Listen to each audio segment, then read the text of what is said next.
5 rumah hancur dan 2 warga terdiri dari ibu dan balita berumur 3 tahun tewas akibat ledakan yang berasal dari rumah anggota polisi Aibda Maryudi.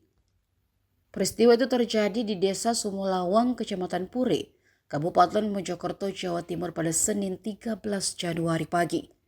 Sampai saat ini belum diketahui pasti penyebab ledakan. Namun, polisi sudah mengamankan tabung gas LPG dari lokasi kejadian. Seorang warga bernama Denny menyebut selama ini Aibda Maryudi dikenal menyukai sound speaker. Saat kejadian, Aibda Maryudi sedang tidak berada di kediamannya.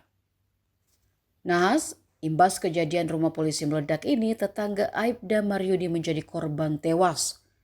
2 korban diketahui merupakan seorang ibu bernama Lulu, umur 41 tahun, dan anaknya yang masih berusia 3 tahun.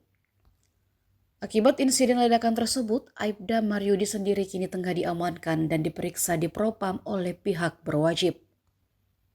Sementara itu, keterangan dari BPBD Mojokerto Parman di sebuah siaran TV nasional mengungkap jika ledakan diperkirakan bukan berasal dari tabung gas LPG.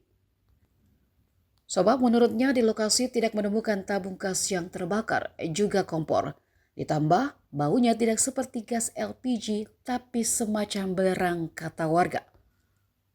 Lebih lanjut, Parman mengatakan dari tingkat ledakannya, ia menjelaskan kerusakan yang terjadi kemungkinan ledakan bukan disebabkan dari tabung gas. Apalagi kesaksian warga, jika suara ledakan terdengar hingga radius 3 km.